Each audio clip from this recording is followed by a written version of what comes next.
পাশে India, India এখান থেকে স্টেজ থেকে দেখা যাইতেছে। কাছেই তো, কতটা কাছে এখান থেকে ইন্ডিয়া দেখা যাইতেছে।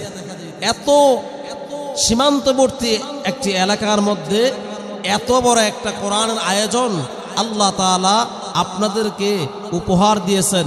এটাকে আমরা নিজেদের শক্তি ক্ষমতায় করতে পারছি? নিজেদের শক্তিতে করতে পারছি? আল্লাহ তাআলা বলেন, ওয়ামা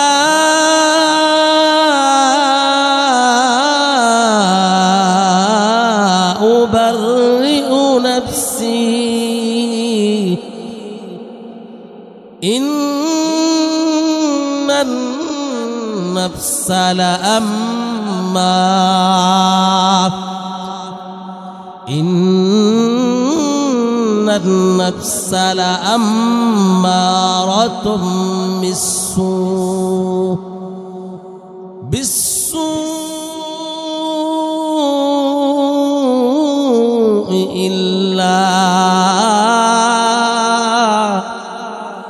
ইল্লা মা রাহিমা রাব্বি।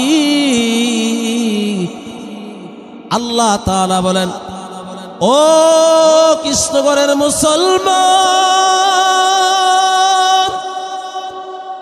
ও সীমান্তবর্তী মুসলমানেরা, এত সুন্দর কোরআনের আয়োজন, তাফসীরুল কোরআনের মাহফিলের আয়োজন আল্লাহ তাআলা আপনাদেরকে দিয়ে করাইছেন। বলেন আলহামদুলিল্লাহ। এই যে লাতুমিয়া সভাপতি সাহেব, আপনারা যারা এই তাফসীরুল কোরআন মাহফিলের আয়োজনটা করলেন, কোরআনের মঞ্চটা সাজাইলেন, আল্লাহ তাআলা বলেন, ইল্লা মা রাহিমা রাব্বি। ও আমার কালী কৃষ্ণনগরের মুসলমানরা, সীমান্তের মুসলমানেরা, ও আমার বান্দারা, ও আমার গোলামেরা, আমি আল্লাহ তোমাদের এই গ্রাম থেকে হাজারো মানুষ থেকে যাচাই করে, বাছাই করে, পছন্দ করে, মোহাব্বত করে, সকলে কি আছে এই আয়োজনের সাথে? আপনার পুরো এলাকা সবাই আছে? মুরব্বীরা কথা বলেন, আছে? নাই। তাহলে আল্লাহ কি বলতেছেন? আমি আল্লাহ সকলকে আমার এই কোরআনের আয়োজনের মধ্যে লাগাই নাই। বুড়া বাবা লাগাইছে। আপনাদের এই গ্রামের মধ্যে হাজার হাজার মানুষ আছে। এই হাজার হাজার মানুষ সবাই কি এটার সাথে সম্পৃক্ত আসেনি? ও যুবক ভাইয়েরা, আপনার মতো যুবক তো মাহফিলের বাহিরে ঘুরতেছে না? আপনার মতো বুড়া বাবা চা দোকানে চা খাইতেছে না? তাহলে আপনি কেন এনে? আপনার বয়সী বুড়া বাবা, আপনার বয়সী চা দোকানে, আপনার বয়সী যুবক ভাই চা দোকানে, তাহলে আপনি কেন এখানে? প্রশ্ন কি আছে না? আসেনি প্রশ্ন? তাহলে কি উত্তর? আল্লাহ তাআলা বলেন, তাকে আমি পছন্দ করি না, তাকে আমি ভালোবাসি না। এই কারণে আমি আল্লাহ তাকে এই তাফসীরুল কোরআন মাহফিলের প্যান্ডেলে, জান্নাতের বাগানের মধ্যে আমি আল্লাহ বসাই নাই। হাজারো মানুষ থেকে তোমাকে যাচাই করে, বাছাই করে। শুধু কি এতটুক না, না, না, আল্লাহ তাআলা বলেন, ফেরেশতাদেরকে দিয়া যেইভাবে প্রধানমন্ত্রী আসলে, রাষ্ট্রপতি আসলে লাল কার্পেট গালিচা বিছাইনি, দেখেন না? প্রাইম মিনিস্টার আসলে এইভাবে কার্পেট বিছাই দেয় না? কেন বিছাই দেয়? সম্মানার্থে। আল্লাহ বলেন, তোমরা যারা এই কোরআনের কথা শোনার জন্য এই মাহফিলের প্যান্ডেলের মধ্যে আসছো, তোমরা নিজেরাই আসতে পারো নাই। ও আমার গোলাম, আমি আল্লাহ তোমাকে পছন্দ করে, কবুল করে, ভালোবেসে, মোহাব্বত করে আমার একদল ফেরেশতা পাঠাইয়া দিলাম। ওই ফেরেশতারা তারা নূরের কার্পেট তোমার রাস্তা দিয়ে বিছাই দিয়েছে। জবান খুলে বলেন সুবহানাল্লাহ। দুনিয়ার মধ্যে দেয় এই কার্পেট, আমরা আমাদের পায়ের নিচে যে কার্পেট, মসজিদে নামাজ পড়ে যে কার্পেট, আর আল্লাহ আপনাদেরকে দিয়েছেন জান্নাতের নূরের কার্পেট, স্বর্ণের কার্পেট। বলেন সুবহানাল্লাহ। দামি না? এরপরে আল্লাহ বলেন তোমাদেরকে আমি আল্লাহ জান্নাত দিব, তোমাদেরকে আমি আল্লাহ জান্নাত দিব, তোমাদেরকে আমি আল্লাহ বরকত দিব, তোমাদেরকে আমি আল্লাহ রহমত দিব। এই কারণে এই প্রচন্ড শীতের মধ্যে, এই প্রচন্ড ঠান্ডার মধ্যে আমি আল্লাহ তোমাদেরকে পছন্দ করিয়া, আমি আল্লাহ তোমাদেরকে মাহফিলের প্যান্ডেলের মধ্যে আনিয়া আমি আল্লাহর মেহমান বানাইয়া ফেললাম। যেহেতু আমি আল্লাহ আমার কোরআনের মাহফিলের মেহমান মুসল্লি বানাইলাম, এই কোরআনের মুসল্লি হওয়ার কারণে এবার আল্লাহ তাআলা বলতেছেন, ও ফেরেশতারা, এই যে হাজার হাজার মানুষ থেকে যারা এখানে বসছে তাদের আমল নামার লিস্টিটা, খাতাটা একটু খোলো। এবার আপনাদের আমল নামার লিস্টিটা খুলবে, খুইলা দেখবি আপনাদের আমল নামার মধ্যে কত দিনের ফজরের নামাজের আমল নাই, জোহর নাই, আসর নাই, মাগরিব নাই, অতীতে অনেক গুনাহ আছে, নেক আমল কম। এবার আল্লাহ তাআলা ওই ফেরেশতাদেরকে বলবে, ও ফেরেশতারা শোনো, আমি আল্লাহকে আমার এই বান্দাগুলা দেখছিনি? বলে না, দেখে নাই। তারা কি আমার জান্নাত দেখছে? না আল্লাহ, আপনার জান্নাতও দেখে নাই। তাহলে তারা এই শীতের মধ্যে ল্যাপ কম্বল ফালাইয়া, চার দোকানে বন্ধু বান্ধব ফালাইয়া এই খেরের কুটার মধ্যে কেন? চতুর্দিকে ঠান্ডা আবহাওয়া, ঠান্ডা কুয়াশা ঢুকতেছে, তারা কেন আরাম আয়েশ ফালাইয়া এই কোরআনের বাগানের মধ্যে, ময়দানের মধ্যে বসে আছে? তারা এবার ফেরেশতারা বলবো, আল্লাহ, তারা তাদের মসজিদের খতিব সাহেব থেকে, আলেমদের মুখ থেকে, জবান থেকে শুনছিল যে যদি তারা কোরআনের মাহফিলে যায়, কোরআনের প্যান্ডেলের মধ্যে বসে পড়ে, তাহলে নাকি আপনি আল্লাহ তাদের জীবনের গুনাহগুলো মাফ করে দিবেন। এই বিশ্বাস করে, এই আশায় তারা আজকে তাফসীরুল কোরআনের প্যান্ডেলের মধ্যে বসে আছে। আল্লাহ বলবেন, তাই নাকি? ফেরেশতারা বলেন, হ্যাঁ। এবার আল্লাহ তাআলা ওই ফেরেশতাদেরকে ডেকে বলবে, ও ফেরেশতারা শোনো শোনো শোনো, তারা যেহেতু আমি আল্লাহকেও দেখে নাই, আমি আল্লাহর জান্নাতও দেখে নাই, শুধু বিশ্বাস করেই তারা মাহফিলের প্যান্ডেলের মধ্যে আসতে বসছে, এই কারণেই আমি আল্লাহ তাদের পিছনের যত গুনাহ আছে সব গুনাহগুলো ক্ষমা করে দিলাম। চিৎকার করে বলেন সুবহানাল্লাহ। এবার খুশি নি? বাহিরে যারা শুনতেছেন, ও আমার বাবা, ও আমার যুবক ভাইয়েরা, এত সুন্দর নিয়ামত আগামীকালকেও পাবেন না। আগামীকালকে আয়োজন থাকবে? থাকবে না। আমার আগে যিনি আলোচনা করছিলেন, হাফেজ কারি নাজমুল হাসান মুরাদি সাহেব, অত্যন্ত চমৎকার কিছু কথা বলছিলেন। মাগরিবের নামাজের পরে আপনাদের মসজিদের মধ্যে আমাদের বাংলাদেশের সবচেয়ে বড় সাহসী, যারা সাহসী মায়ের সন্তান, সীমান্তের বর্ডার গার্ড, বিজিবির সদস্য, নামাজের শেষেই কত সুন্দর চমৎকার কথা বলছিলেন।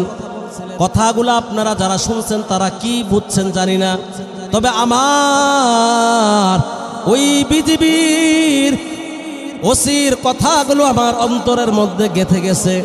আমার ওয়াজের টপিক ছিল অন্যটা, কিন্তু এই বিজিবির কথাগুলো শুনে আমি আমার আলোচনার টপিকটা ঘুরে ফেললাম। উনি নামাজের শেষে সকলে যখন মসজিদ থেকে বাইর হয়ে যাইতেছেন, আমাদেরকে উনি কথা বলছিলেন যে হুজুর, এত মাহফিল হয়, এত মসজিদ, কিন্তু মানুষ দোকানের দিকে বেশি, মসজিদের দিকেই কম, মাহফিলের দিকেই কম। এই কথাগুলো সাধারণ কোনো কথা নয়, এটা মুসলমানদের জন্য খুবই দুঃখজনক, লজ্জাকর ব্যাপার। ঠিক না বলেন? ঠিক না? এই গর্বিত মায়ের একজন সাহসী সন্তান নামাজ পড়ছেন বিজিবির সদস্য। আল্লাহ, আপনি বিজিবির সিপাহ সালাহ মুজাহিদ যেই মায়ের সন্তান আমাদের সাথে নামাজ পড়ে তো দামি কথাগুলো বলছেন, দেশের জন্য এই প্রচন্ড শীতের মধ্যে আমাদের এই দেশ মাতৃভূমি সোনার বাংলাদেশ রক্ষা করতেছেন, দায়িত্ব করতেছেন, স্ত্রী সন্তান বন্ধু বান্ধব ফেলে দিয়ে। আল্লাহ, আপনি ওয়াটার গার্ড বিজিবির সকল সদস্যদেরকে কবুল করে সকাল বলেন আমিন। তাদেরকে শত্রুর থেকে, মানুষের শত্রু, জিনের শত্রু, সকল মুসিবত থেকে হেফাজত করে সকালে বলেন আমিন। বিজিবির সদস্য যে কথাটা বলছিলেন, এত মাহফিলের আয়োজন, এত মসজিদ, এত ওয়াজ, তারপরেও মানুষ ওই দোকানেই বেশি, এখান থেকে দোকানেই বেশি হয়, সব জায়গার একই হালত, একই অবস্থা। এর কারণ কি? এর কারণ হচ্ছে আমাদের মধ্যে তাকওয়ার অভাব। তাকওয়া মানে কি? ভয়। তাকওয়া বুঝেন? তাকওয়া মানে কি? আল্লাহর ভয়। আল্লাহর ভয় আমাদের মধ্যে আছে? আরে ভাই, আমাদের মধ্যে যদি তাকওয়া থাকতো, আল্লাহর ভয় থাকতো, তাহলে আমাদের মসজিদগুলোর মধ্যে তালা লাগানোর কোনো প্রয়োজন ছিল? জোরা বলেন, ছিল? কারণ আল্লাহ আমাকে দেখতেছে, আল্লাহ আমাকে দেখতেছে, এটা যে বিশ্বাস করবে, এটা যে ইয়াকিনের সাথে মানবে, এটাই হলো তাকওয়া।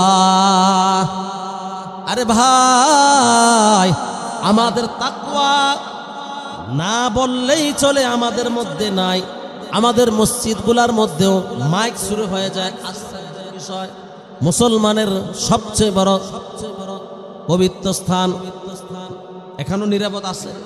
তাহলে তাকওয়া আছে আমাদের মধ্যে? তাকওয়া কোথায় গেছে?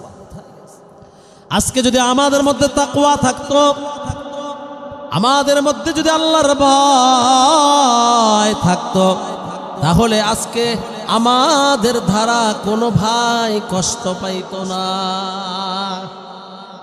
আমাদের দ্বারা কেউ কষ্ট পাইতো? কেউ কষ্ট পাইতো না আমাদের দ্বারা। একজন মানুষ বিপদে পড়ছে, আরেকজন মানুষ তার মধ্যে যদি আল্লাহর ভয় থাকতো, সে বুড়া বাবা হাঁটতে পারতেছে না, বাজার থেকে ব্যাগ নিয়ে বাজার নিয়ে আসতেছে, মেয়ে আসছে জামাই নিয়ে, নাতিনরা আসছে, মুরব্বী বাবা কি করছেন, বাজার থেকে গাড়ি পায় নাই, ব্যাগ নিয়ে, খরচার ব্যাগ নিয়ে বাড়িতে আসতেছেন। এখন আমি যুবক হেঁটে যাচ্ছি, যদি আমার মধ্যে আল্লাহর ভয় তাকওয়া থাকতো, তাহলে আমি বলতাম, বাবা আপনি আমার কাছে ব্যাগ দেন, আমি যুবক, আমার শক্তি আছে, আমার মধ্যে এখন রক্ত তাজা গরম রক্ত, আপনি বাবা বৃদ্ধ হয়ে গেছেন, চাচা আপনি আমার কাছে ব্যাগটা দেন। এটা এই কথাটা আসবে কখন? আল্লাহর ভয় তাকওয়া থাকবে যখন। এরা কি সম্ভব? এরা কি সম্ভব?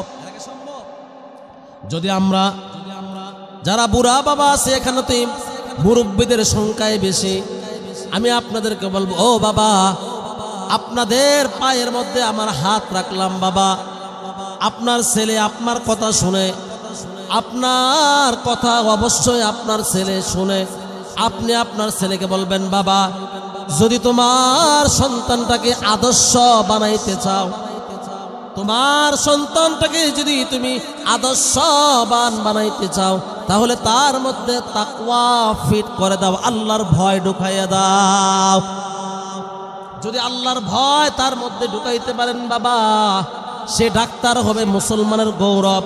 আমি এই কথা বলি না আপনার সন্তানকে স্কুল কলেজ ফালাইয়া শুধু মাদ্রাসায় ভর্তি করান, হাফেজ মাওলানা মুফতি বানান, আমি এটা জীবনে কোনোদিন বলিও নাই, বলবো না।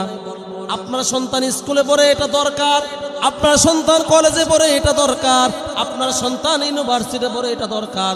যখন আপনার এই সন্তানটা ডাক্তার হবে, মুসলমানদের লাভ কি লাভ নাই? আপনার সন্তানটা যখন ডিসি হবে, এসপি হবে, মুসলমানের প্রয়োজন। পাইলট হলে মুসলমানের সন্তান পাইলট হবে, এর মুসলমানদের লাভ না? আমরা যারা হুজুর মৌলবী আছি, আমাদের অসুস্থ হইলে আপনার সন্তানের কাছে যাব। তবে হ্যাঁ, এখানে যারা আছে সবাই তো ডাক্তারের কাছে গেছেন, যদি যে ডাক্তারের মধ্যে আল্লাহর ভয় তাকওয়া আছে ওই ডাক্তার কোনোদিনও কসাই হতে পারে না, ঠিক না? যেই পুলিশ অফিসারের মধ্যে প্রশাসনের কাজ করে যার মধ্যে আল্লাহর ভয় তাকওয়া আছে সে কোনোদিনও ঘুষ খাইতে পারে না, ঠিক কি না? যে ব্যবসায়িকের মধ্যে আল্লাহর ভয় তাকওয়া আসবে সে কোনোদিনও ভেজাল মিশাইতে পারবে না, ওজনে কম দিতে পারবে না। এ কারণে ডাক্তার বানান, ইঞ্জিনিয়ার বানান, ব্যারিস্টার বানান, সাংবাদিক বানান, পাইলট বানান, সেনাবাহিনী বানান, বিজিবি বানান, পুলিশ বানান, র্যাব বানান, 100 বার বানান, কিন্তু তার মধ্যে সর্বপ্রথম আল্লাহর ভয় তাকওয়া ফিট করে দেন, সেই যেন একামতের দিনের ব্যাপারে কোনোদিন প্রশ্ন তুলতে না পারে, সেই যেন কোনোদিনও বামপন্থী না হয়ে যায়, ঠিক কিনা? যদি আপনি তাকে কোরআনের শিক্ষা থেকে বঞ্চিত করেন, আল্লাহর ভয় তাকওয়া যদি তার মধ্যে ফিট না করার, যাওয়ার পরে সে আপনার কবরস্থানের সামনে দিয়ে চলে যাবে, জীবনও কোনোদিনও আপনার কবর জিয়ারত করবে না, ঠিক না? সে কখনো আপনার জন্য সূরা ইয়াসিন পড়বে না। যদি আপনি আপনার সন্তান থেকে এগুলো আশা করেন যে আপনার সন্তান এই জমিনের মধ্যে আল্লাহর দিন কায়েম করবে, কিয়ামতের দিন বাস্তবায়ন করবে, তাওহীদ রিসালাতের কথা বলবে, বিশুদ্ধ তাওহীদ প্রচার করবে, এই আশা যদি আপনি চান তাহলে আপনি আপনার সন্তানটাকে তার মধ্যে তাকওয়া ফরজকারিতা আল্লাহর ভয় ঢুকাইয়া দেন। এখনকার সমাজ বর্তমান রানিং এর কথা আমি বলতেছি, যুবকরা মুরব্বী যারা আছেন বাবারা, আপনারা যেভাবে আপনাদের মুরব্বীদেরকে দেখলে সালাম দিতেন, সম্মান করতেন, ইজ্জত করতেন, এখনকার যুবকরা করেনি? কেন করে না? শুধু কি যুবকদেরকে দোষ, না আমাদেরও কিছু দোষ আছে? শুধু কি যুবকদের দোষ, না আমাদেরও কিছু দোষ আছে? আছে। কারণ আমরা তাদেরকে ওইভাবে গড়াইতে পারি নাই। আমরা যদি তাদেরকে ওইভাবে গড়াইতাম তাহলে আজকে আমাদের যুবকরা আমাদেরকে যদি 10 হাত 20 হাত দূরে দেখতো, সাইকেল থেকে নেমে যেত। আমরা তো ইয়াং ছেলে, ইয়াং জেনারেশন, মাত্র 27-28 বছর চলে আমার। আমি নিজেও দেখছি ছোট থাকতে যখন দয়াপুর মাদ্রাসায় পড়তাম যে আমাদের মুরব্বী উস্তাদ যদি ওই 30 হাত দূরে, তখন যুবকরা ছাত্ররা কি করতো, আমরা কি করতাম, সাইকেল থেকে নেমে যেতাম। এমনও দেখছি ইতিহাস, হুন্ডা থেকেও বড় বড় ভাইয়েরা নেমে গেছে, কারণ স্যারকে সম্মান দেওয়ার জন্য, ইমাম সাহেবকে, উস্তাদকে, বাবাকে, মুরব্বীকে সম্মান করার জন্য সে নেমে গেছে। আর এখন 24 সালের এই ডিসেম্বরে, বর্তমান আজকে 24 তারিখের কথা আমি বলতেছি, এখন ধাক্কা দিয়ে চলে যায়। কথাগুলো কি সত্য না? সত্য হলে জোরে বলবেন। এখনকার যুবক, যেই কথা বলছিলাম, বাবা খরচার ব্যাগটা একটু ধরো, খরচার ব্যাগ ধরবো তো দূরের কথা, পারলে সে আর ধাক্কা দিয়ে একটু ফালাই দিয়ে চলে যায়। বাসে উঠবেন, মুরব্বী দেখলে, মা বোন দেখলে এক সময় সিট ছেড়ে দিত, সম্মান করে যে বাবা বসেন, স্যার বসেন, মুরব্বী বসেন। এখন আপনি যতই বুড়া বাবা হন, যুবকরা কিন্তু এখন আর বাসের সিট ছাড়ে না, শক্ত করে বসে আছে। বাস্তব না কথাগুলো? কেন? এর কারণ কি? এর কারণ পিছনে হলো তার মধ্যে আল্লাহর ভয় তাকওয়া নাই। আজকে বাবা তার সন্তানকে বিশ্বাস করতে পারে না, বাবা তার সন্তানকে বিশ্বাস করে না, সন্তান তার বাবাকে বিশ্বাস করতে পারে না, স্বামী তার স্ত্রীকে বিশ্বাস করতে পারে না, স্ত্রী তার স্বামীকে বিশ্বাস করতে পারে না, মালিক তার কর্মচারীকে বিশ্বাস করতে পারে না। মালিক দোকান থেকে বাহির হয়ে গেলে কেশের মধ্যে গরমিল হয়ে যায়। বাস্তব না? স্বামী বাহিরে চলে গেলে স্ত্রীর প্রতি বিশ্বাস থাকে না, ছেলের কাছে বাবা হিসাব দিয়ে যায়, ব্যবসা দিয়ে যায়, কিন্তু বাবা দিন শেষে এসে হিসাব বুঝে পায় না। কর্মচারী থেকে মালিক তার হিসাব সঠিকটা আদায় করে পায় না। কেন পায় না? এর কারণ হচ্ছে কর্মচারীর মধ্যেও ভেজাল আছে কিনা। যদি আজকে আমাদের সকলের মধ্যে আল্লাহর ভয় তাকওয়া থাকতো, তাহলে এই পরিবর্তনটা হয়ে যাইত, এই সমস্যাগুলোর সম্মুখীন হওয়া লাগতো না। আপনারাই বলেন তো, এই যে মাইকম্যান এখানে বসা, মাহফিল শেষ হয়ে যাবে 11টার সময়, ধরেন এক্সাম্পল দিতেছি আমি, এই মাইকম্যান, এই মাইকগুলো, বক্সগুলো, এই মেশিনগুলো রেখে কি আপনাদের সঙ্গে বাড়ির যায় ঘুমাইতে পারবে? সকালবেলা এসে এই মেশিনগুলো পাবে? বলেন না। সকালবেলা এসে এই মাইকম্যান যদি এই অবস্থায় সেটগুলো রেখে আপনাদের মতে ওনাদের বাড়ি চলে যায়, ফজরের নামাজের পরে এই সেটগুলো কি এভাবে সুন্দর করে সাজিয়ে রাখবে? চুরি হয়ে যাবে না? কেন হবে? চোরের মধ্যে কি আল্লাহর ভয় আছে? নাই। ওমরের জামানার কথা, একজন রাখাল হাজার হাজার ছাগলের পাল, বকরির পাল নিয়ে যাইতেছে। সেও তো একজন কর্মচারী, হাজার হাজার বকরির পাল নিয়ে যাইতেছে। ওমর ফারুক রাদিয়াল্লাহু তাআলা আনহু দেখলেন ওই রাখাল ছাগলের পালগুলোকে ছেড়ে দিয়ে সে পাশে বসে নফল নামাজ পড়তেছে। নামাজ শেষ, ওমর ফারুক রাদিয়াল্লাহু তাআলা আনহুর আদত ছিল, অভ্যাস ছিল মানুষের ঈমান যাচাই করা, টেস্ট করা, তার মধ্যে কত পার্সেন্ট ঈমান আছে, আল্লাহর ভয় তাকওয়া আছে। এই রাখালের মধ্যে আল্লাহর ভয় তাকওয়া ফরজগারিতা কতটুকু আছে এটা যাচাই বাছাই করার জন্য ওমর ফারুক রাদিয়াল্লাহু তাআলা আনহু ওই রাখালকে বলতেছে, ভাই আমি অনেক দূরের সফরে বের হয়েছি, এই সফর করতে করতে আমি ক্লান্ত হয়ে গেছি, আমার সাথে যত খাবার ছিল সব শেষ হয়ে গেছে, আমার কাছে আর অবশিষ্ট কোনো খাবার নাই, আমি একদম ক্ষুধার্ত। বুঝছেন খোদা সাহেব, একদম ক্ষুধার্ত আমি। তোমার এই পালের মধ্যে আমি খেয়াল করে দেখলাম হাজার হাজার বকরি আছে, এই বকরি থেকে একটা বকরি আমার কাছে বিক্রি করে দাও। উনি বলতেছে এগুলা তো আমার না, এগুলো আমার মালিকের। বোঝার চেষ্টা করেন, এই ছাগলের পাল কার? আমার মালিকের, আমার কাছে আমানত রাখছে। খলিফাতুল মুসলিমিন ওমর ফারুক রাদিয়াল্লাহু তাআলা আনহু বলেন,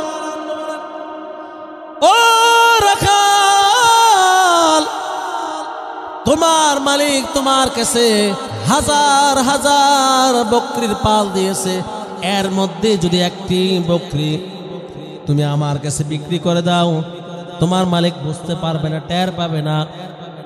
তুমি তোমার মালিককে বুঝ দিবা এই পাল থেকে একটা বকরি আলাদা হয়ে গেছে, ভাগ, জঙ্গলের বাঘ খেয়ে ফেলছে, এটা তুমি বুঝ দিলে তোমার মালিকের কাছে তুমি পার পেয়ে যাবা। এর মাঝখান দিয়ে তুমিও কিছু দেরহাম পাইলা, আর আমিও কিছু দুধ খাইতে পারলাম, আর গোস্ত খাইতে পারলাম, সাথে তোমাকেও খাওয়াবো।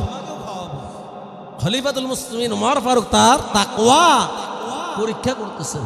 আসলে কি উনি ছাগলের গোস্ত খাওয়ার জন্য, দুধ খাওয়ার জন্য বলতেছেন? উনি ওনার ওই রাখালের তাকওয়াটা, ওজনটা মাপতেছেন। এবার ওই রাখাল বলতেছে, ইয়া হাদা ফাইনাল্লাহ,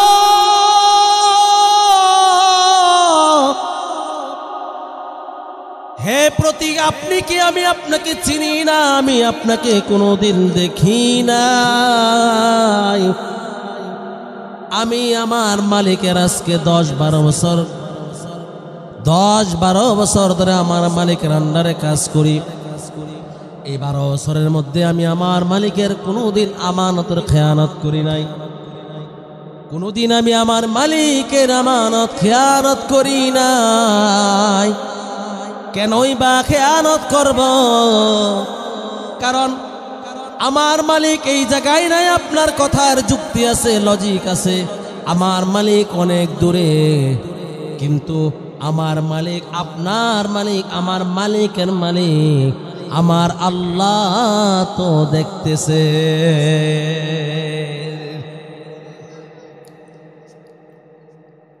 এই কথা শুনে খলিফাতুল মুসলিমিন ওমর ফারুক রাদিয়াল্লাহু তাআলা আনহু চিৎকার মেরে বললেন, তোমার মতো যুবক এই জমিনের মধ্যে যতদিন থাকবে, এই জমিনের মধ্যে কোনোদিন অন্যায় বিচার জুলুম অত্যাচার হবে না। এই জমিনের মধ্যে কোনোদিন আমানতের খেয়ানত হবে না।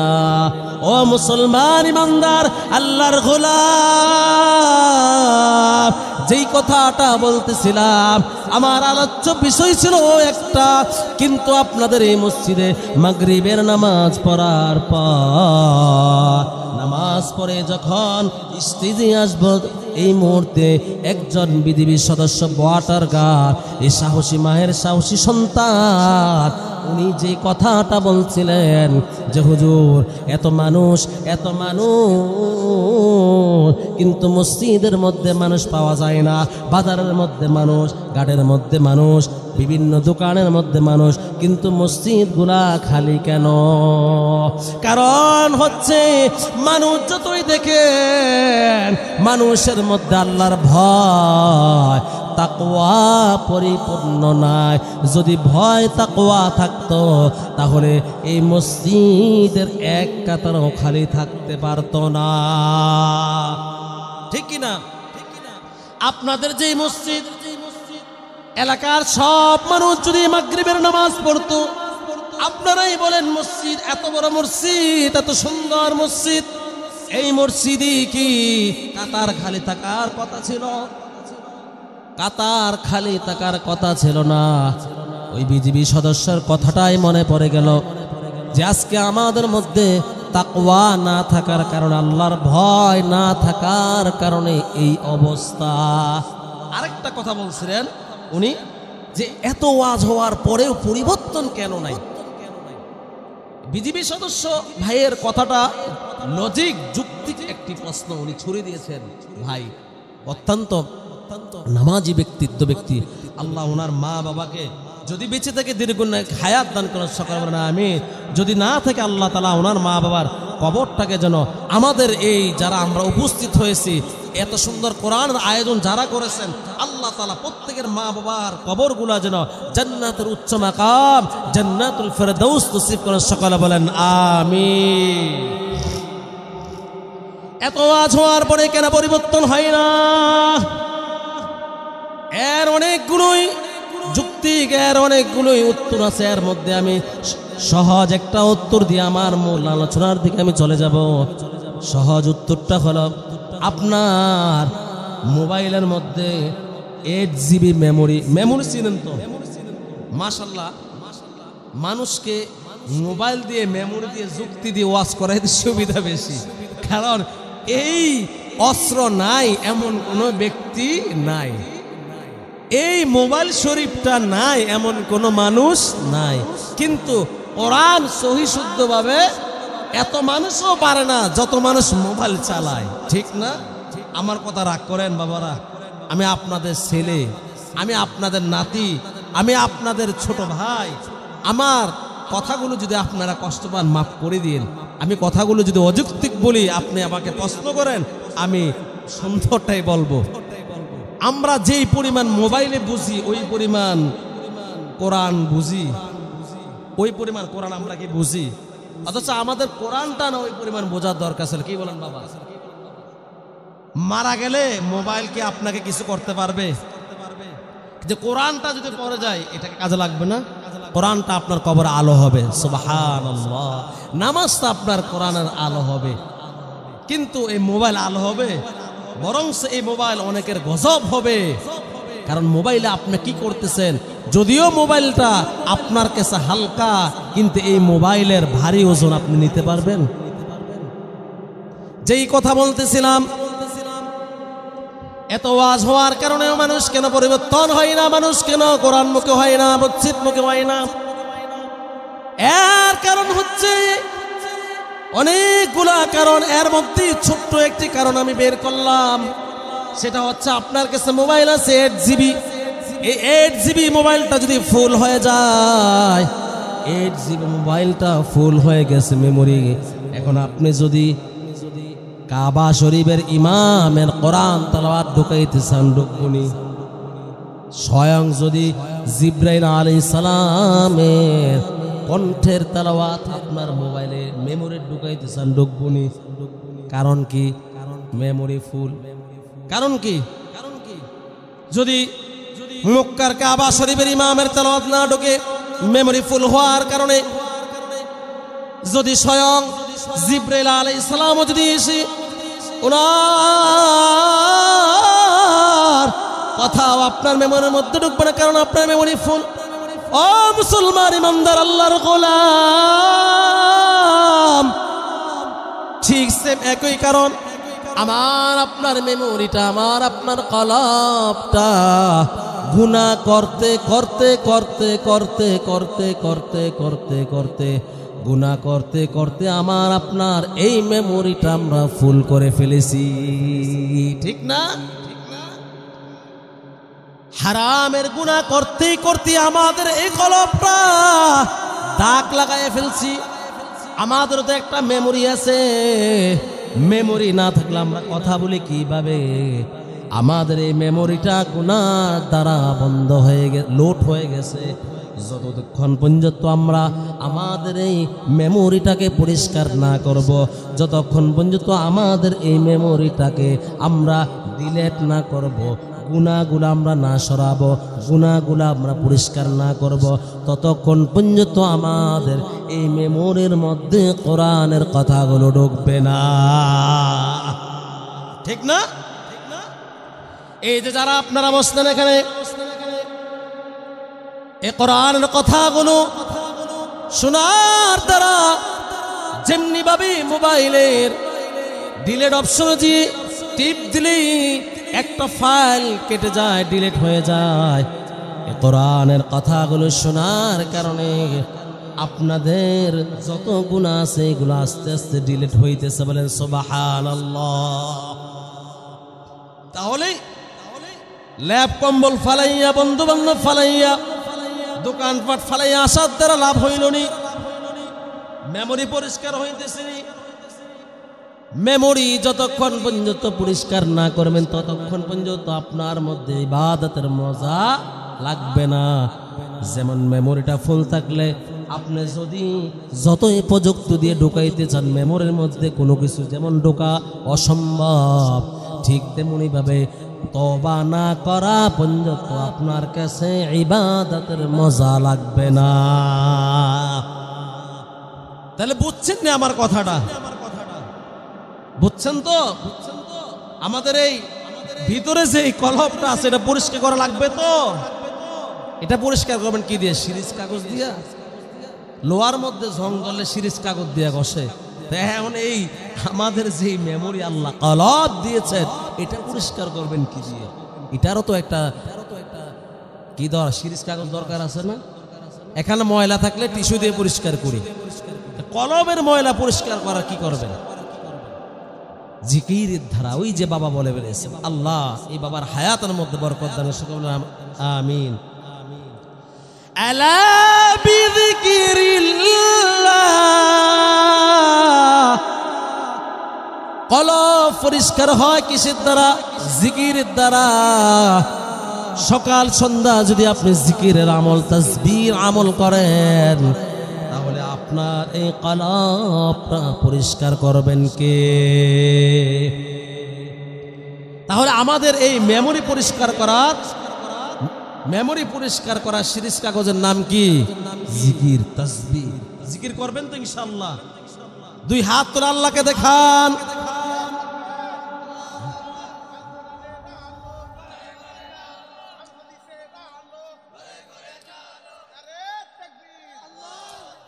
আয় আল্লাহ, এই কৃষ্ণনগরের মুসলমানেরা দুই হাত তোলে আপনাকে সাক্ষী রেখে তারা ওয়াদা করেছে, তারা তাদের এই কলব মেমোরিটা পরিষ্কার করার জন্য সকাল সন্ধ্যা জিকির করবে। আল্লাহ, তারা তো নিয়ত করেছে, কবুল করার মালিক তো আল্লাহ আপনার। আল্লাহ আপনি কবুল করেন সকালবেলা না আমি। তাহলে যে তাকওয়ার কথা বলতেছিলাম, তাকওয়ার কথা দিয়ে তাকওয়ার মধ্যে আমি প্রবেশ করতেছি। দেখেন, যদি আমরা আমাদের সন্তানগুলোকে বাধ্য সন্তান করতে চাই, অনেক বাবা আসে জুমার বয়ানে উঠার আগে যে হুজুর মেহেরবানি করে একটু মা বাবার খেদমতের বিষয়ে আলোচনা করছে। কারণ কি বাবা? কারণ ছেলেটা কথা শোনে না, ছেলেটা কথা শোনে না, একটু মেহেরবানি করে একটু কোরআন হাদিস থেকে কিছু কথা একটু বলেন শুক্রবারের বলে। আমি বলি বাবা, যদি আপনার সন্তানটাকে ছোট থেকে আপনি যদি সন্তান দুনিয়াতে আসার আগে যদি কোরআন হাদিসের কথাগুলো ফলো করতেন, নবী মুহাম্মদুর রাসূলুল্লাহ জবানগুলো ছেড়ে বলি সাল্লাল্লাহু আলাইহি ওয়াসাল্লামের হাদিসের উপর যদি আমল করতেন, তাহলে আজকে আপনার সন্তানের এই হালত, এই অবস্থা হতো না। হাকিমুল উম্মত আশরাফ আলী থানভী রাহমাতুল্লাহ আলাইহি এই পাক ভারত মহাদেশের সবচেয়ে বড় বুজুর্গ হাকিমুল উম্মতের ডাক্তার আশরাফ আলী থানভী রাহমাতুল্লাহ আলাইহির কাছে একজন যুবক আসছে, বলে হুজুর আপনি আমার জন্য দোয়া করেন, আল্লাহ যেন আমাকে একটা নেককার সন্তান দান করে। এবার হুজুর বলতেছেন দোয়াও লাগবে, কাজও লাগবে, শুধু কি দোয়া করলে হবে? হুজুর দোয়া করেন যেন আমি ছেলের বাপ হইতে পারি। হুজুর প্রশ্ন করলো তুমি বিয়ে করছো? না। তো তুমি বিয়ে করো না, তুমি বাপ হইবে কেমনে? বিয়ে ছাড়া বাপ হওয়া সম্ভব? মোবাইলে ব্যাটারি ছাড়া কল ঢোকা সম্ভব? সম্ভব। তুমি বিয়ে করো, মেয়ে বিয়ে করলে না পারে তুমি বাপ হইবে। এবার ওই যুবক বলতেছে হুজুর দোয়া করেন। আশরাফ আলী থানভী রাহমাতুল্লাহ আলাইহি বলতেছেন আমি দোয়া করবো, তবে তোমাকে কাজ করতে হবে। কি করতে হবে? কাজ করতে হবে। কি কাজ? যেই দিন থেকে তোমার স্ত্রীর গর্ভের মধ্যে সন্তান চলে আসবে, ওই সন্তান ভূমিষ্ঠ পর্যন্ত তুমি এবং তোমার স্ত্রী এই 1 বছর গনে গনে কোনোদিন মিথ্যা কথা বলতে পারবা না, মানুষের হক মারতে পারবা না, মানুষের উপর জুলুম করতে পারবা না, মানুষের উপর অত্যাচার করতে পারবা না, জোর করে জমির লাইন 1 কোপ দিয়ে আগাইতে পারবা না, মানুষের দোকান থেকে মাল খাইলা টাকা চাওয়ার ভয়ে ওই দোকান দিয়ে যাও না, এরকম কাজ করতে পারবা না, চিটারি বাটপারি করতে পারবা না, মিথ্যা কথা বলতে পারবা না, ওয়াদার খেলাফ করতে পারবা না। এবার যুবক সবক দিয়ে দিছে, চলে গেছে। 1 যুগ পরে আসছে, আল্লাহ তাকে একটা ছেলে সন্তান দান করেছেন। ওই ছেলেকে নিয়ে ছেলেটা বড় হয়েছে, কথা বলতে পারে, হুজুরের কাছে আসবে, হুজুর থেকে দোয়া নেওয়ার জন্য। আশরাফ আলী থানভী রাহমাতুল্লাহ আলাইহির কাছে আসবে, স্ত্রীকে বলতেছে আমার সন্তানটাকে সুন্দর করে সাজাইয়া গোছাইয়া দাও, আমি বড় হুজুরের কাছে যাব। স্ত্রী সন্তানকে সুন্দর করে গোসল করে জামা কাপড় পরিধান করাইয়া বাবার সঙ্গে দিয়ে দিলেন। সন্তান নিয়ে বাবা রওনা। পথের মধ্যে একটি ঘটনা ঘটে গেল, অভক্তিকর একটি ঘটনা ঘটে গেল, যেটার জন্য বাবা প্রস্তুত ছিল না, যেটার কল্পনাও বাবা করে নাই। যে ঘটনা ঘটবে এটার জন্য বাবা একটুকু প্রস্তুত ছিল না। বাবার হাতটা টান দিয়ে ছেড়ে সন্তান দৌড় দিয়ে রাস্তার পাশে একটা বড়ি গাছ ছিল, ওই বড়ি গাছ থেকে, গাছটা একটু খাটো ছিল, ওই গাছের মধ্যে বড়ি পাকনা পাকনা বড়ি ছিল। ওই ছেলেটা ওই বড়ির লোভ সামলাইতে পারল না, সে ওই গাছ থেকে বড়িটা টান দিয়ে ছেড়ে বড়িটা খেয়ে ফেললো। বাবা বলতে চাই রে, আমার ছেলে যে কাজটা করছে এটা তো চুরি, আমানতের খেয়ানত ধরি না। এই জায়গায় রাস্তার পাশে গাছটা আছে, এটা কি মালিকের অনুমতি নিয়ে খাইছি? এটা চুরি করলো না? এবার বাবা বলতেছে, হুজুর আমারে বলল সন্তান আমার স্ত্রীর গর্ভে আসার থেকে ভূমিষ্ঠ হওয়া পর্যন্ত যদি আমি চুরি করি ছেলেও চুরি করবে, আমি ডাকাতি করলে ছেলেও ডাকাতি করবে, আমি বাটপারি করলে ছেলেও ডাকাতি করবে, আমি যদি 2 নম্বরে করি ছেলে মেয়ে সন্তানও 2 নম্বরে করবে, তা আমি তো কিচ্ছু করি নাই। এবার সন্তান কিনে বলে, বাবা চলো বাড়িতে যাই। বাড়িতে চলে আসতেন। বাড়িতে আসার পরে স্ত্রীকে বললেন, আমি তো আশরাফ আলী থানভী রহমতুল্লাহ আলাইহির কথা মতে আমল করেছি, কারো জিনিস না বলে খাই নাই, চুরিও করি নাই, আমানতের হক নষ্ট করি নাই, তাহলে আজকে আমার সন্তান এমন কোন করলো? স্ত্রী বলে, কি হয়েছে? বলে, আমার সন্তান রাস্তার পাশে একটি বড়ি গাছ ছিল, ওই গাছ থেকে না বলে বড়িটা ছিঁড়ে খেয়ে ফেললো। তুমি সত্য কথা বলো, আমাদের এই সন্তানটা যখন তোমার গর্ভে ছিল তখন তুমি এরকম কোনো কাজ করছো কিনা? স্ত্রী আবার মাথাটা নত করে বলে, স্বামী আমার ক্ষমা করবেন, সন্তান যখন আমার গর্ভে 3 মাস, ওই সময় মায়েদের একটু টক খেতে একটু পছন্দ করে বেশি। আমি ঘরের মধ্যে এরকম টক জাতীয় কোনো কিছু না পেয়ে আমিও ওই পাশের বাসার খালাম্মার সালের উপরে আচার দেয় না, বড় আচার, ওই আচার একটু খেয়ে ফেলছি, তাদেরকে বলতে মনে নাই।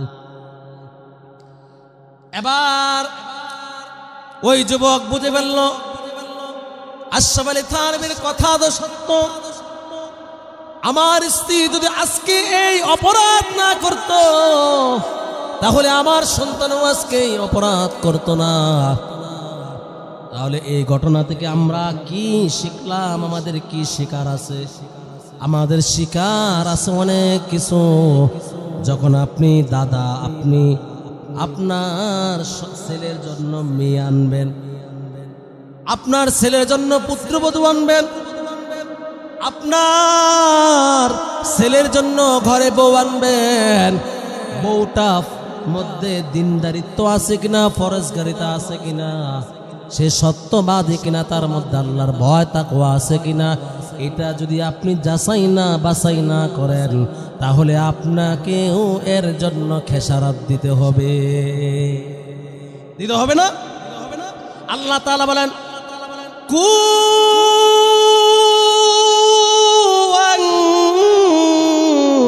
আনফুসাকুম ওয়া আহলিকুম নারা।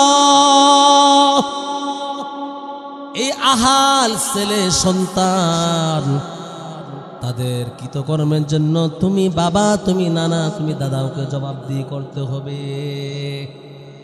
তাদেরকে জাহান্নামের আগুন থেকে বাঁচাতে হবে। আপনি বাবা বাঁচান লাগবে না?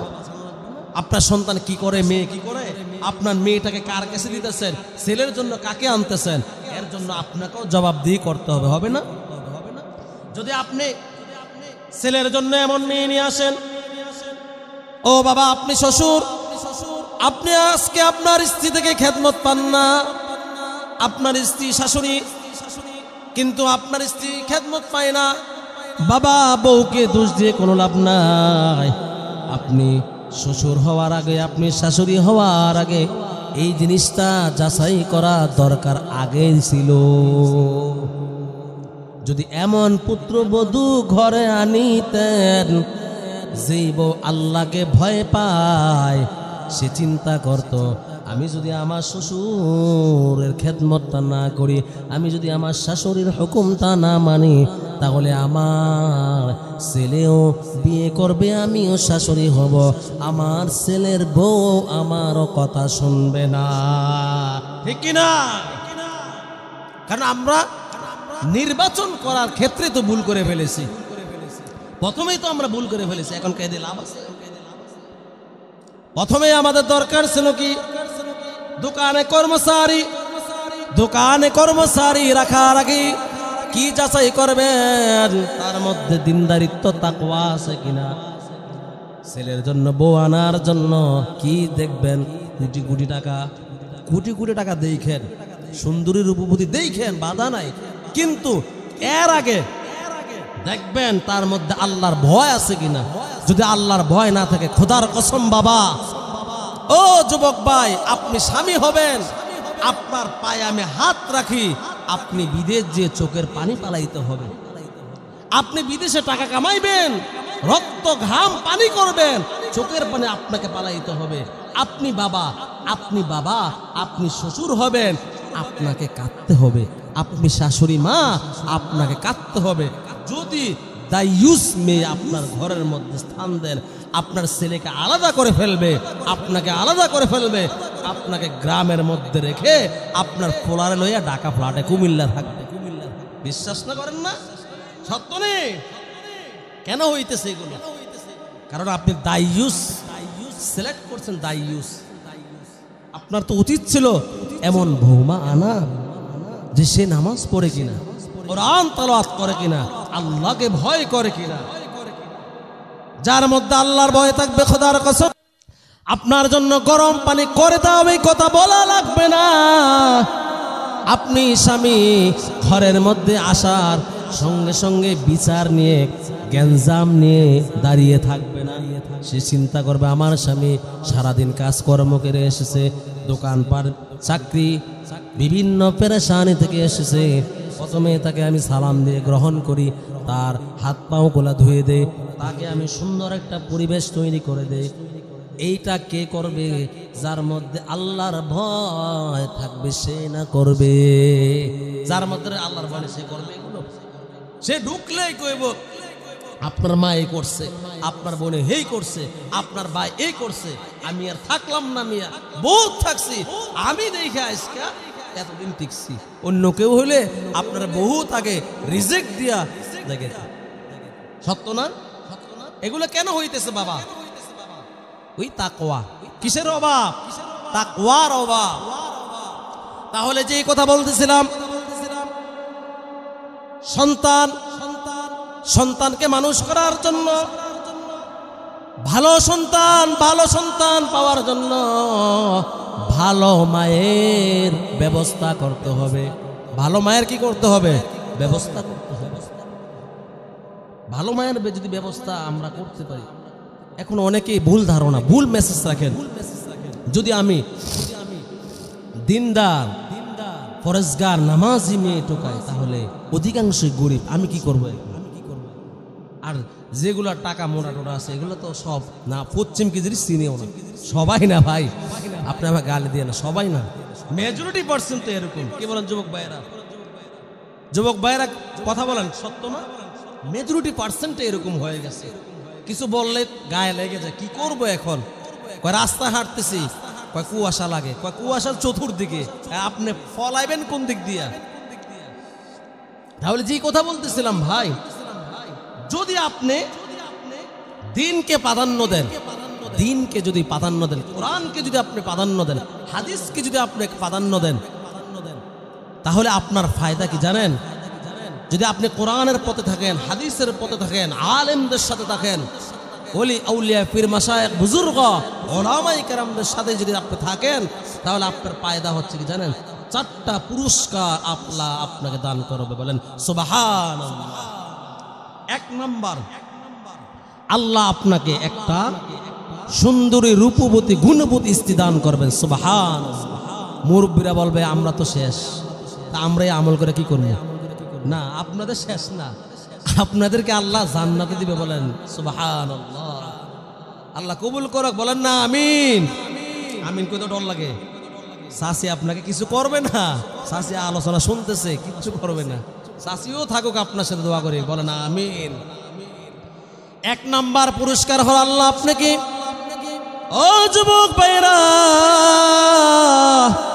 যদি কোরআনের পথে থাকেন, হাদিসের পথে থাকেন, আল্লাহর পথে থাকেন, নবীর তরিকার মধ্যে থাকেন, ইকামতের দিনের পথে থাকেন, আলেম উলামাদের সাথে থাকেন, আল্লাহ আপনাকে 1 নম্বর পুরস্কার দান করবেন। একটা সুন্দরী রূপবতী গুণবতী দৃষ্টি দান করবেন। 2 নম্বর হচ্ছে আল্লাহ আপনাকে মাল দ্বারা, ধন দ্বারা, টাকা পয়সা দ্বারা কোটিপতি বানায়া দিবেন, বলেন সুবহানাল্লাহ। 3 নম্বর হচ্ছে আল্লাহ তাআলা আপনাকে সম্মানিত ব্যক্তি বানাবেন।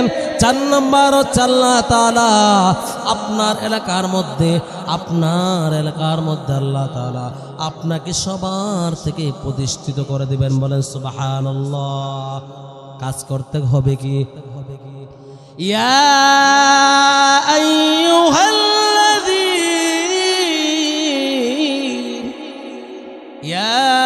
আইয়ুহাল্লাযীনা আমানু দুখুলু ফিস-সিলমি কাফা ওয়ালা তাত্তাবিউ খুতুওয়াতিশ শাইতান ইন্নাহু লাকুম আদুউম মুবিন। আল্লাহ তাআলা বলেন আমানু দুখুলু ফিস-সিলমি কাফা, তোমরা ইসলাম যেটা সহজ হয়, যেটা পছন্দ হয়, যেটা করতে কোনো বাধা নাই, কোনো কষ্ট নাই, ওইটুকু করলা না। আমানু দুখুলু ফিস-সিলমি কাফা, পরিপূর্ণ মানতে হবে। ইসলাম কি করতে হবে? পরিপূর্ণ মানতে হবে। ওয়ালা তাত্তাবি খুতুওয়াতিশ শাইতান ইন্নাহু লাকুম আদুউম মুবিন, যে পরিপূর্ণ মানে সে মুমিন। সে কি পরিপূর্ণ মানে? আলহামদুলিল্লাহি রাব্বিল আলামিন মিনাল জিন্নাতি ওয়ান নাস। সূরাতুল ফাতিহা থেকে সূরাতুল নাস পর্যন্ত কোরআনের 114টি সূরা। এই 114টা সূরা যত হুকুম আহকাম বিধিবিধান দিয়েছে আল্লাহ তাআলা সবগুলো মানতে হবে। 114টার মধ্যে যদি 113টা মানেন, একটা না মানেন, আপনি পরিপূর্ণ মুসলমান হইবেন? সম্ভব না। আল্লাহ তাআলা বলেন কুনতুম খায়রা উম্মাতিন উখরিজাত লিন-নাস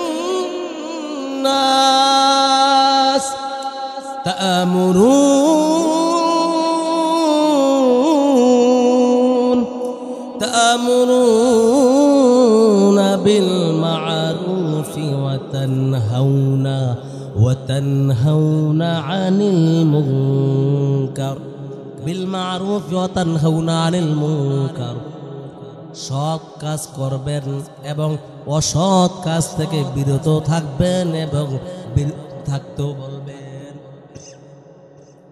থাকবেন এবং অপরকেও নিষেধ করবেন। এই যে যারা এই আয়োজনটা করেছেন, এই তাফসীরুল কোরআনের যারা আয়োজন করছেন, তারা কিন্তু একদিক দিয়ে বাইচা গেছেন।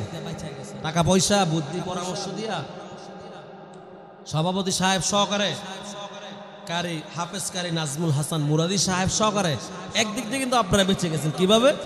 আপনারা একটা দায়িত্ব পালন করছেন। দায়িত্বটা কি জানেননি? দায়িত্বটা হচ্ছে আপনারা এই যে বিল মারুফ ওয়া তানহাউনা আনিল মুনকার, মানুষকে গুনাহ থেকে বাঁচার আয়োজনটা করে দিয়েছেন। সুবহানাল্লাহ। কারণ এই যে আমি এখন বলে দিব যে আপনারা এই কাজ করবেন না, এই দায়িত্বটা কয়েকজন আপনারা গ্রামবাসী মুসল্লিরা নিয়ে করেছেন। আপনাদের একটা দায়িত্ব পালন হয়ে গেছে। আলেমগণ বলে দিবে, আপনারা এবার গ্রামবাসী মানুক বা না মানুক এটা ওনারা আল্লাহর কাছে জবাবদিহি করবে। এ কারণে আমি আপনাদেরকে বলি, এই তাফসীরুল কোরআন মাহফিল 24 সালেই শেষ না, এটা কিয়ামত পর্যন্ত চান আপনারা? কারা কারা কিয়ামত পর্যন্ত চান? হাত তুলে দেখেন আল্লাহকে। আল্লাহু আকবার। ঘরে ঘরে জালো, ঘরে ঘরে জালো। আল্লাহু আকবার। আল্লাহ তাআলা কবুল করুন, সকলে বলেন আমিন। মাঝখান দিয়ে আমি আমার আলোচনা আপনাদেরকে প্রশ্ন করবো, এর রেখে আবার আসতেছি। এর আরেকটা ফায়দা হয়েছে কি, আশেপাশে যত গুরুস্থান আছে না, এই আশেপাশে যত গুরুস্থান আছে এর মধ্যে আল্লাহ তাআলা এর সওয়াবগুলো তাদের কবরের মধ্যে পাঠিয়ে দিতেছেন। সুবহানাল্লাহ। প্রমাণ কি? এই যে আপনারা ওয়াজের এই তাফসীর করার মাহফিল করছেন, এর কারণে আপনার আব্বা আম্মা কবরের মধ্যে জান্নাতের নাজ নিয়ামত খাবার খাইতেছেন। বলেন না সুবহানাল্লাহ। প্রমাণ কি? পৃথিবীর মধ্যে একজন বুজুর্গ আল্লাহর ওলি হাজি মুহাজিরি মক্কি আমদাদুল্লাহ রাহমাতুল্লাহ আলাইহি, উনি এক ওয়াকিয়া বর্ণনা করেন। একজন বুজুর্গ আল্লাহর ওলি গোরস্থানের পাশ দিয়ে যাইতেছেন। ওই বুজুর্গ কবরস্থানের পাশে দাঁড়িয়ে ঈসা আলাইহিস সালাম পাঠাইলেন, কবর জিয়ারত করলেন, সূরা ফাতিহা, সূরা ইয়াসিন, ইখলাস পড়লেন, দুরূদ শরীফ পড়ে কবর জিয়ারত করে বাড়িতে চলে গেলেন। এশারের নামাজ পড়ে খাওয়া দাওয়া করে ঘুমিয়ে গেলেন সুন্নত অনুযায়ী। উনি রাত্রিবেলা স্বপ্নে দেখলেন যে গোরস্থানের পাশ দিয়ে কবর জিয়ারত করছিলেন, কবরবাসীর জন্য সওয়াব পাঠাইছিলেন। ওই কোন কবরস্থানের মধ্যেই একদল ফেরেশতা টিসিবির মাল নেয় মিয়া বাজার। মিয়া বাজারের মধ্যে, আপনাদের বাজার মিয়ার বাজার না, মিয়া বাজারের মধ্যে সরকারি টিসিবির মাল বিক্রি করে না, লাইন ধরাইয়া, এরকম লাইন ধরাইয়া টিসিবির মাল যেইভাবে বিক্রি করে ওরকম লাইন ধরাইছে। আর ফেরেশতারা ওই আল্লাহর ওলি যে ঈসা আলাইহিস সালাম পাঠাইছিলেন ওই সওয়াবগুলা বন্টন করতেছেন। আর মানুষ ওই সওয়াব নেওয়ার জন্য পাগলের মতো দৌড়াদৌড়ি করতেছে। উনি খেয়াল করে দেখলেন ওই গোরস্থানের মধ্যে একজন মহিলা, উনি উনার কবরের মধ্যে বসে মুস্কি মুস্কি আসতেছে। আর ওই কবরস্থানের মধ্যে যত মাইয়িত আছে, যত মানুষ আছে, সব ওই ফেরেশতাদের সওয়াবগুলা নেওয়ার জন্য পাগলের মতো দৌড়াদৌড়ি করতেছে, হাই হুতাশ করতেছে। এবার ওই বুজুর্গ ওই মহিলাকে প্রশ্ন করলেন, মা বিষয়টা বুঝলাম না মা, গোরস্থানের সকল মানুষগুলো সওয়াব নেওয়ার জন্য হাউকাউ করতেছে, কান্দাকান্দি করতেছে, চিল্লা চিল্লি করতেছে, পাগলের মতো দৌড়াইতেছে। আর আপনি মা আপনার কবরের মধ্যে বসে মুস্কি মুস্কি আসেন, রহস্যটা বুঝলাম না। আপনার কি নেকির প্রয়োজন নাই? আপনার কি সওয়াবের প্রয়োজন নাই? ওই মা বলে, বাবা আমার নেকি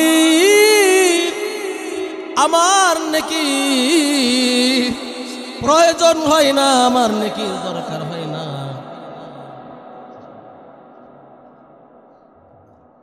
যেহেতু আজান দিতেছে, আলোচনা কি বন্ধ রাখবো না পরে করব?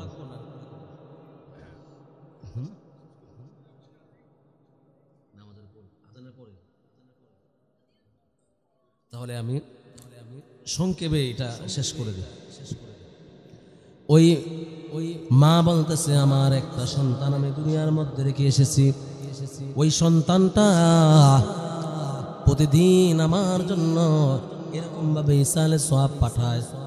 এ কারণে আমার সওয়াবের দরকার হয় না, নেকির প্রয়োজন হয় না। আর যাদেরকে দেখতেছেন সওয়াবের জন্য দৌড়াদৌড়ি করতেছে, তাদের নেকির প্রয়োজন, কারণ তাদের সন্তানরা তাদের জন্য সওয়াব নেকি পাঠায় না। আমার সন্তানটা আমার জন্য প্রতিদিন 5 বার করে নেকি পাঠান, 5 বারের পরেও নেকি পাঠান। এই সওয়াবগুলো আমার কবরের মধ্যে ফেরেশতারা নিয়ে আসেন। এই কারণে আমার কবরটা সব সময় আলোকিত থাকে, জান্নাতের খাবার নাজ নিয়ামত দ্বারা ভরপুর থাকে। এবার ওই বুজুর্গ বলতেছে, মা আপনার সন্তান কি করে কোথায় থাকে একটু ঠিকানা দেন, এরকম ভাগ্যবান সন্তানটাকে আমি একটু দেখতে চাই। ঠিকানা দিয়ে দিল। আমার সন্তান কোরআনের হাফেজ, সে ব্যবসা করে, যখন কাস্টমার আসে সে দোকানদারি করে, কাস্টমার চলে যায় সে বসে বসে কোরআন তেলাওয়াত করে। সুবহানাল্লাহ। আর ফজরের নামাজ পড়ে সঙ্গে সঙ্গে সোয়াবগুলো ফেরেশতারা আমার কবরের মধ্যে নিয়ে আসে। ফজর থেকে জোহর পর্যন্ত আমার কবরটা জান্নাতের খাবার দ্বারা ভরপুর থাকে। সুবহানাল্লাহ। এরকম ভাবে 5 ওয়াক্ত নামাজ পড়ে পাঠানো। এবার ওই মহিলা এই ঠিকানা দিয়ে দিয়েছেন, আল্লাহর ওলি চলে গেলেন। ঠিকানা মতো যেয়ে দেখলেন দূর থেকেই ফলো করতেছেন। মহিলা যেইভাবেই বলছিলেন, তার সন্তান দোকানের মধ্যে যখন কাস্টমার আসে তখন দোকানদারি করে, আর যখন কাস্টমার চলে যায় তখন বসে বসে কোরআন তেলাওয়াত করে, তাসবিহ তাহলিল করে। দূর থেকে উনি ফলো করলেন, কাস্টমার আসতে বিক্রি করে, কাস্টমার চলে গেলে কোরআন তেলাওয়াত করে। এই দৃশ্য দেখে এবার ওই আল্লাহর ওলি ওই যুবকের কাছে যে বলল, বাবা তুমি একজন ভাগ্যবান সৌভাগ্যবান সন্তান, আসো আসো আমার বুকে আসো। ওই আল্লাহর ওলি ওই যুবককে বুক নিয়ে কোপালে চুমু খেতে লাগলে। তাহলে এই ঘটনা থেকে কি শিখলেন? আজকে আয়োজন করছেন, আপনাদের এই আয়োজনের যত সোয়াব আছে সব সোয়াবগুলো আপনাদের সকলের আব্বা আম্মার কবরে আল্লাহ তাআলা পৌঁছায়া দিচ্ছেন। বলেন সুবহানাল্লাহ। যেই কথা বলতেছিলাম যে কোরআনের মধ্যে আমরা মানবো, পরিপূর্ণভাবে কোরআনকে মানবো। একটুকু পছন্দ হইলো এটা মানলো এমন না। জোহরের নামাজ সহজ, এই কারণে জোহর নামাজ পড়লাম, ফজরের নামাজ কঠিন, ফজরের নামাজ পড়লাম না। এটা কি মুমিনের আলামত হতে পারে?